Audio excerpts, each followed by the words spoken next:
Olá, como estão todos? Sou Morita. Daremos início à nona videoaula. Conheça o objetivo da vida ensinado no budismo. Como são gravações em vídeo? Se houver dúvidas ou perguntas, por favor, me enviem através na página de eventos ou mensagens para o Facebook. Vamos fazer uma breve recapitulação do conteúdo até a aula passada. Budismo é o ensinamento de Buda.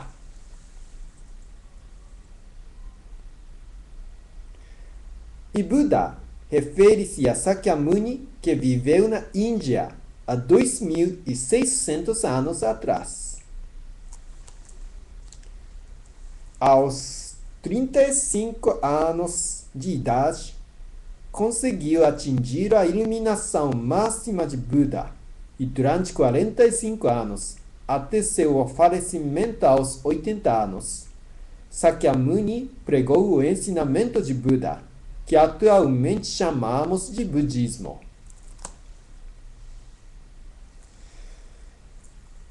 O fundamento desses 45 anos de ensinamentos de Sakyamuni é o princípio da causalidade. Princípio da causalidade refere-se à lei da causa e consequência, que é imutável em qualquer tempo e em qualquer lugar, e que diz que para toda consequência há uma causa sem exceção.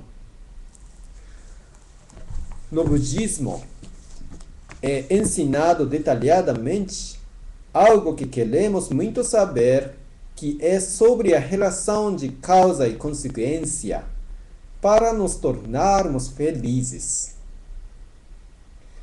Então, como seriam essas relações da causa e consequência? No budismo, é ensinado da seguinte forma: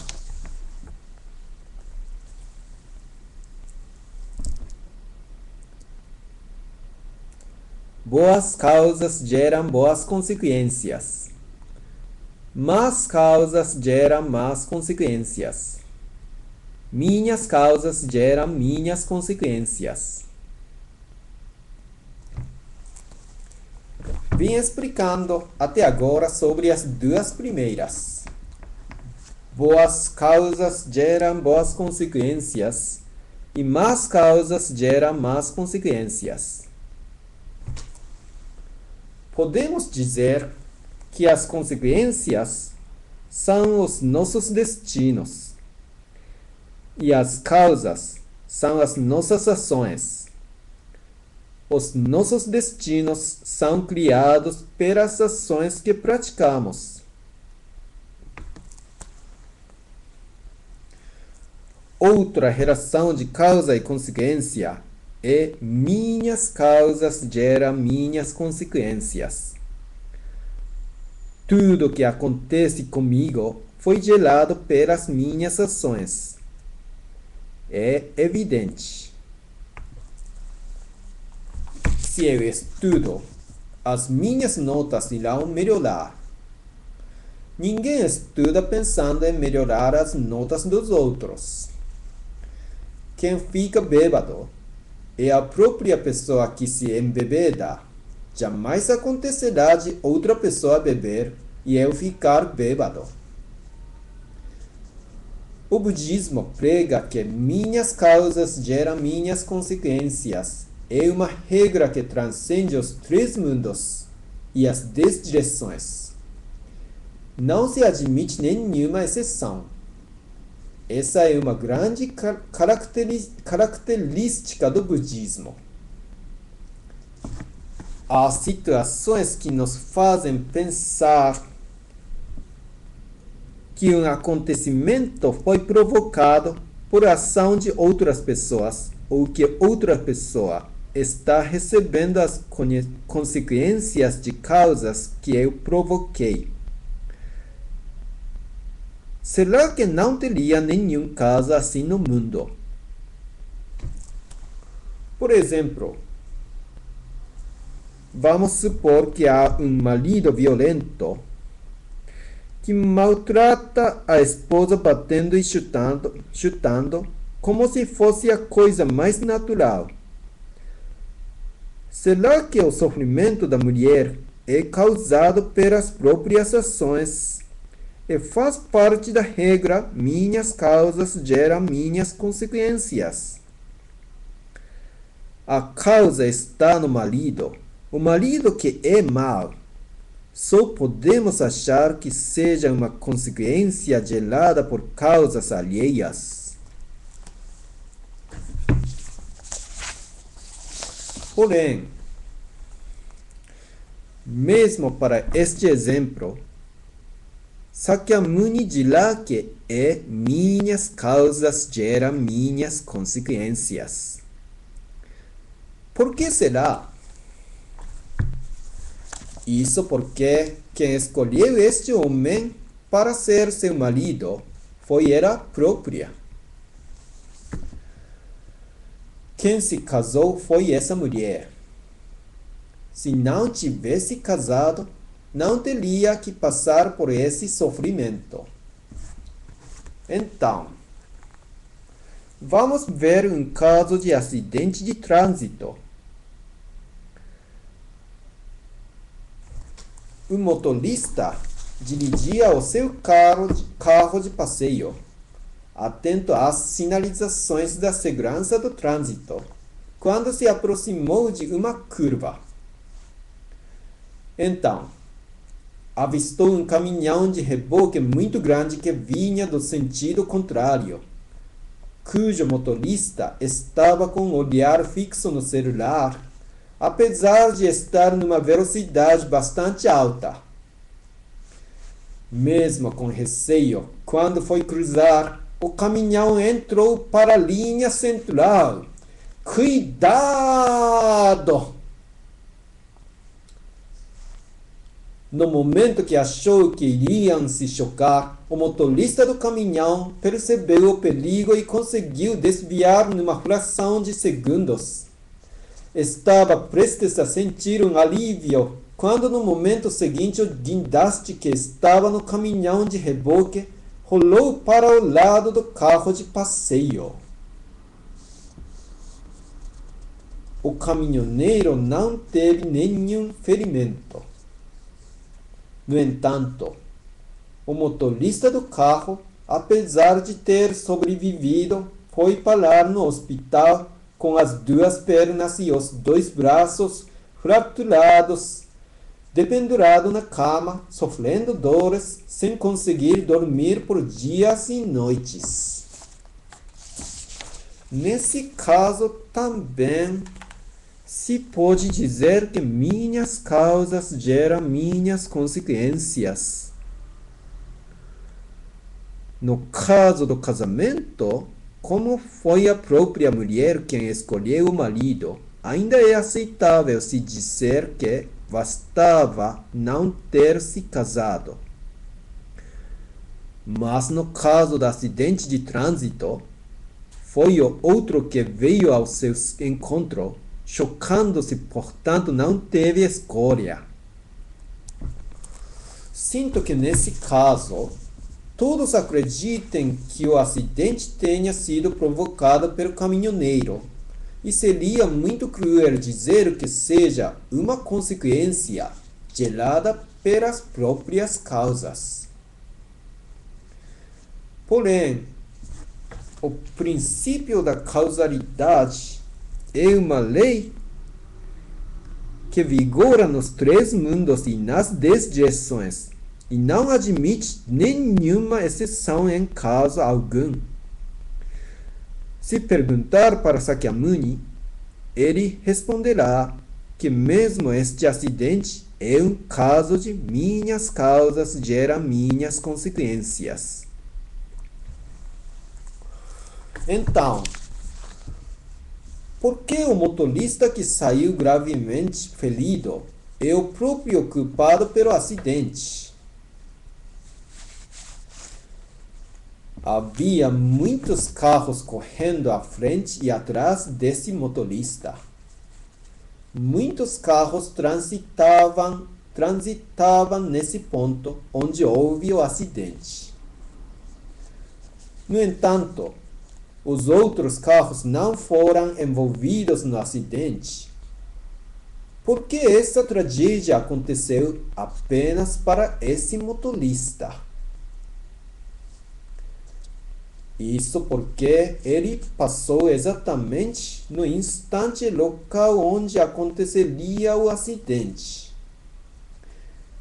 Esse motorista devia ter uma causa que nenhum outro motorista tinha. Poderia ter evitado se tivesse dado um tempo para passar neste local.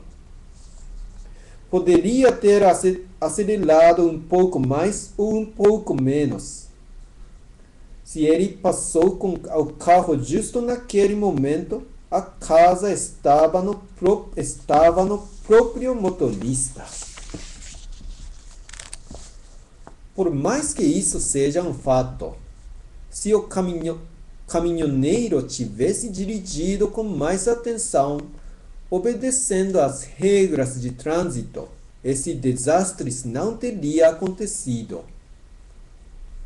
Se ele não estivesse olhando para o celular enquanto dirigia, ou se ele tivesse baixado a velocidade, ou se ele tivesse fixando bem o guindaste, o acidente não teria acontecido. Não tem como deixar de pensar que a culpa é do outro. Evidentemente, o caminhoneiro tem culpa também. Não estou querendo dizer que ele seja absolutamente inocente. Mas, por mais que o caminhoneiro tivesse dirigido perigosamente, se o motorista do carro estivesse dirigindo o seu carro num horário diferente e em outro local, não teria se machucado, portanto. A causa está no motorista do carro. É uma realidade da qual não é possível escapar.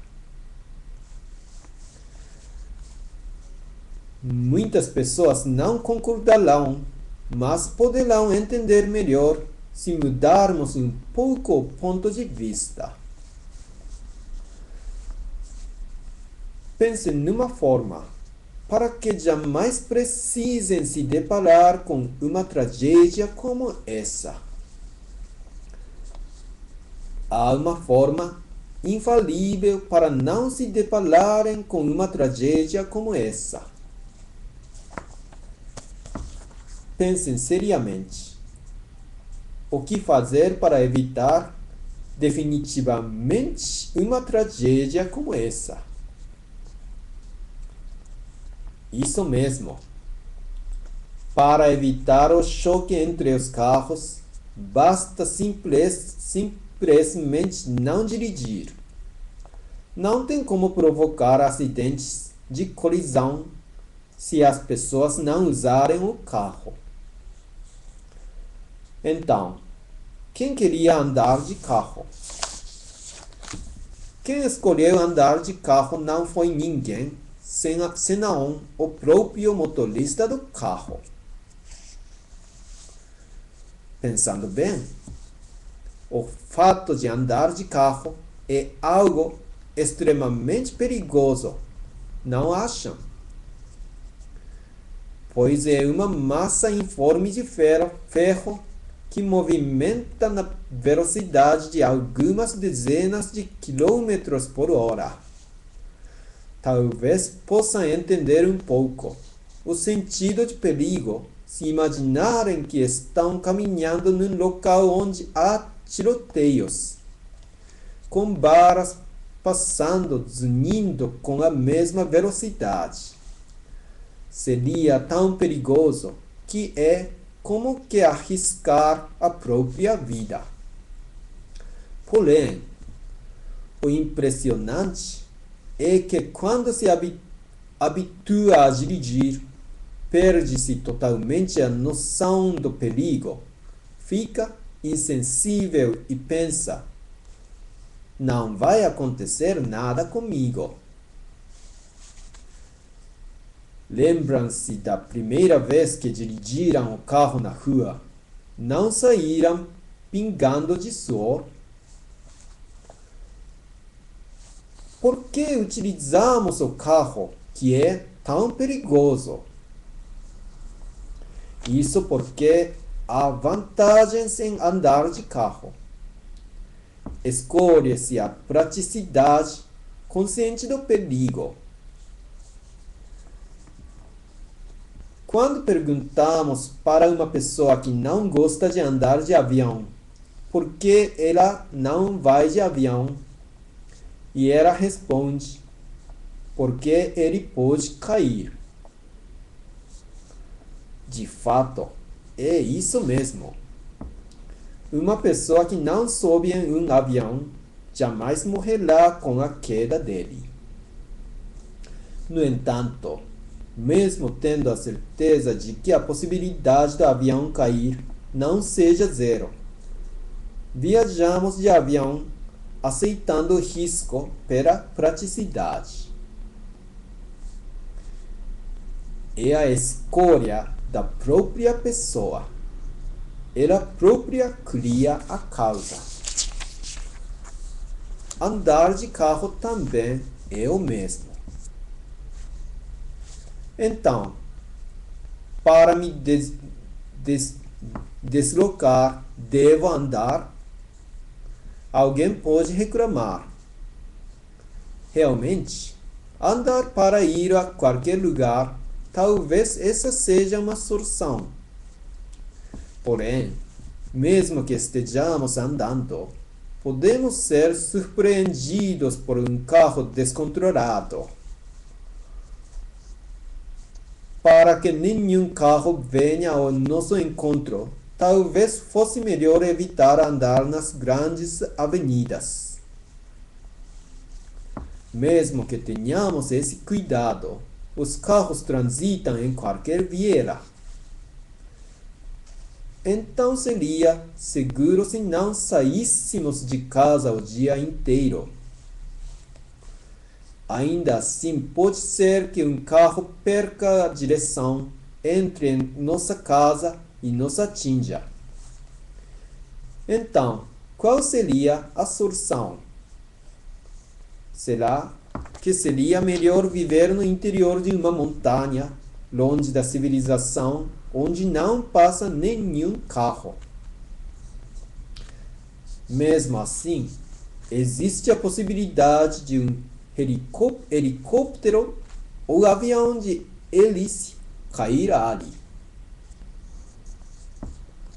Mesmo que se diga que as causas são criadas pela própria pessoa, não há nenhum lugar seguro que eu possa evitar os acidentes, não é mesmo? Isso mesmo.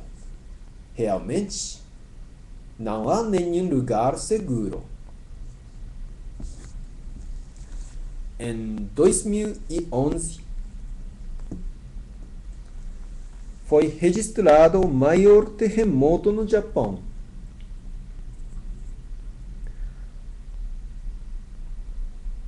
Logo após o grande terremoto, era anunciado várias vezes pela TV para que as pessoas tomassem cuidados para não se aproximarem de forma alguma dos lugares perigosos, pois os abalos secundários continuavam.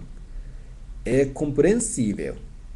Não se deve aproximar dos lugares perigosos naturalmente.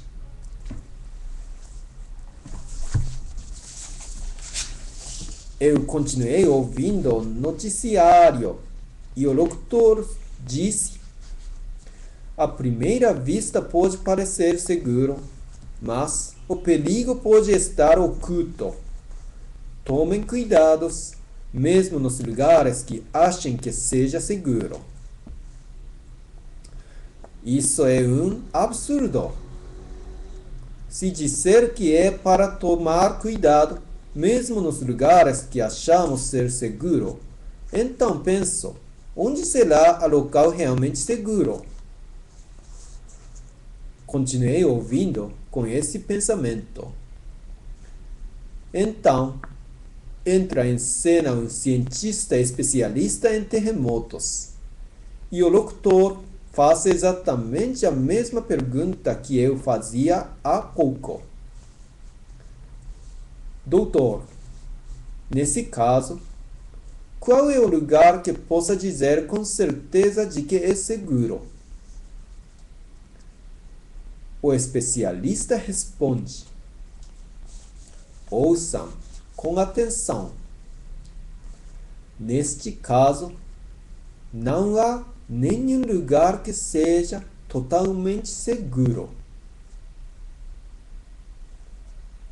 Falando dessa forma, não tem mais o que argumentar, mas é exatamente isso mesmo.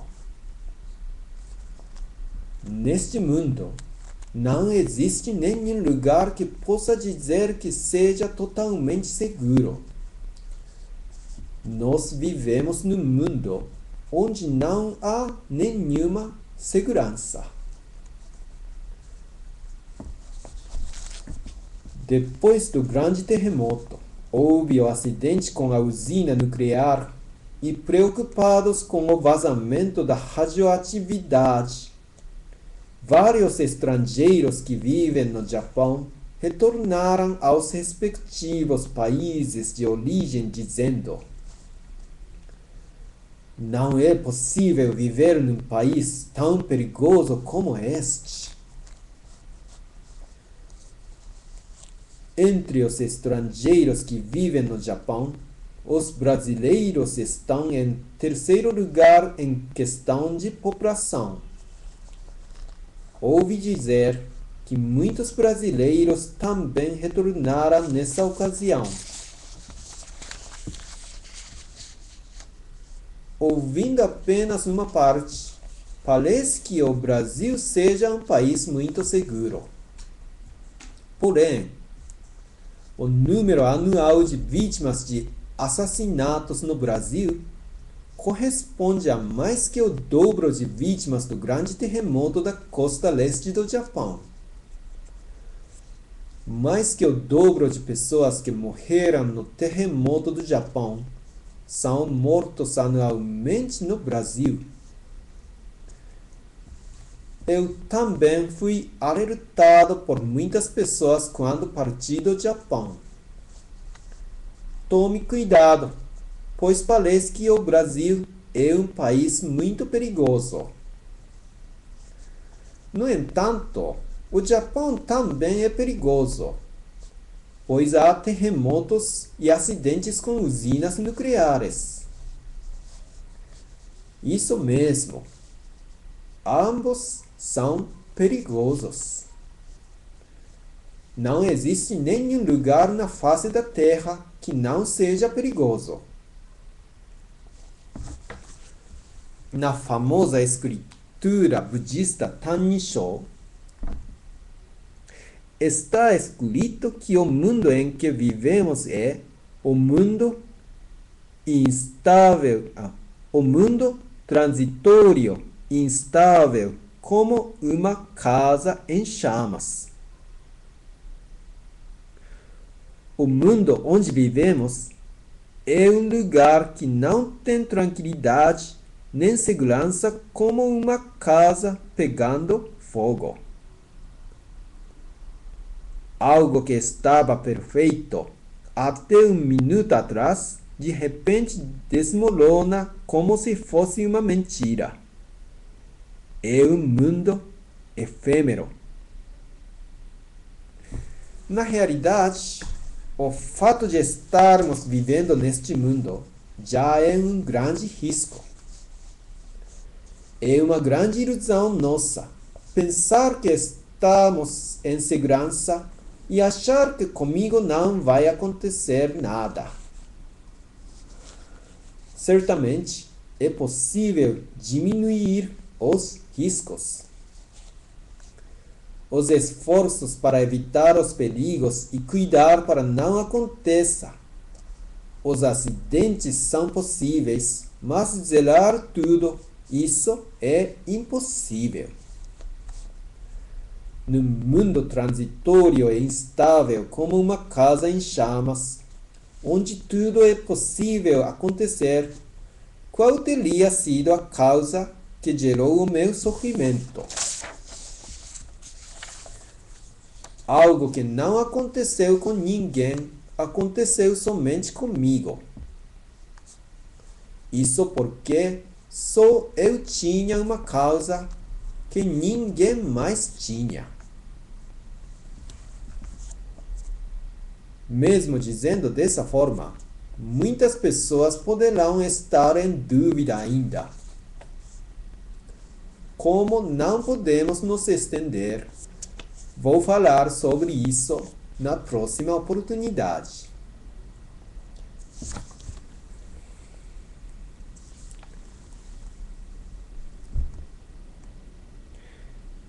Temos 11 videoaulas disponíveis. Enviarei um link especial que está lá disponível por 2 semanas para aqueles que desejarem assistir a continuação dessa videoaula. Portanto, inscreva-se pela página específica. Os usuários do Ustream poderão encontrar o link no espaço onde está a instrução sobre o canal do Objetivo da Vida e também no espaço de comentários. Quem acessa pelo YouTube poderá entrar na página específica pelo link indicado na tela. Caso não consiga encontrar o link, por favor, me avisem por comentários ou mensagens e poderei ajudar nos procedimentos. Inscrevam-se já! Estarei aguardando. Até a próxima videoaula.